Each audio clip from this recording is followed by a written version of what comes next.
Я начала работать преподавателем русского как иностранного еще в 2011 году, сразу после выпуска из университета в городе Обнинске, в Институте атомной энергетики. У нас были студенты вообще со всего мира. Это была и Южная Америка, и Ближний Восток, из Африки. После Института атомной энергетики я уехала работать в Китай в 2018 году по приглашению в школу.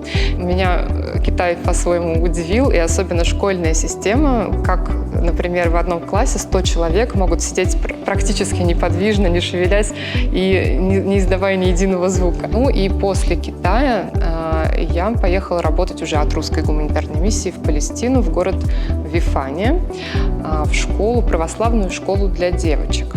В отличие от школы китайской, где все систематизировано, где все по расписанию четко, в Палестине было все наоборот. То есть класс нужно было собрать, успокоить, как-то завоевать их внимание.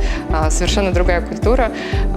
И 6 девочек в классе в Палестине были просто намного шумнее, чем в классе, где было 60 человек в Китае. После того, как я поработала в Палестине, я приехала в Сербию, и с 2019 года уже 5 лет я работаю здесь. Выбрали русскую гуманитарную миссию, потому что эти люди, которые появились в нашей жизни, если могу так сказать, академической, они очень оперативные. Нам очень много значит факт, что наши студенты, у них есть возможность изучать русский язык в рамках Центра русских исследований. Преподавание сейчас ведется у нас на 5 площадках.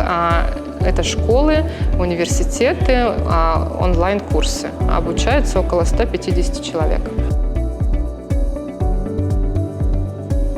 Конечно, я не могу знать языки всех стран, в которые я приезжаю. Методика, она предполагает, что мы можем работать и без языка посредника.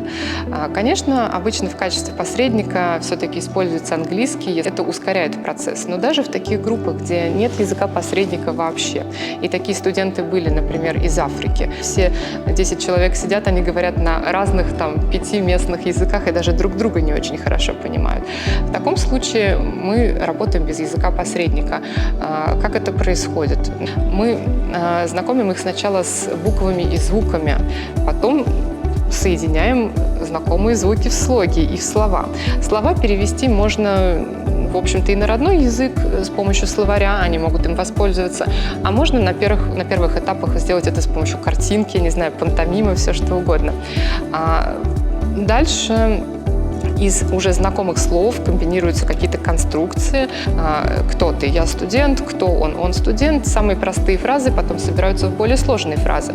Но на этапе, когда они уже способны воспроизводить до 40 фраз, уже на этом этапе появляется некоторое понимание, и с помощью этих фраз можно объяснять другие. По стандартам подготовительного факультета для иностранцев мы работаем целый год. Если язык родной очень сильно отличается от русского, скажем, это будет китайский, арабский, тогда, конечно, очень много времени уходит именно на начальный период, на усвоение этой новой системы. Наша преподавательница Надежда, она очень хорошая. 10. Расцветали яблони и груши, папали тумани на крутой, выходила на брег Катюша, на высокий берег на крутой. Просто мне нравится видеть результат работы, как люди за короткое время, не умея говорить по-русски, начинают говорить по-русски и использовать его где-то в жизни, применять на работе. Спасибо вам за это. Очень нравится то, что эти люди понимают, сколько нам это значит. Я часто приезжаю в Россию, читаю лекции в России, просто и считаю себя, могу так сказать, как дома. Я не чувствую, что я за рубежом. Эта дружба стала частью моей повседневной жизни, в жизни моей семьи. Такие достаточно долгие и глубокие связи двух стран и взаимопонимание культур другие страны просто не поймут. У нас есть некоторое такое безусловное взаимопонимание.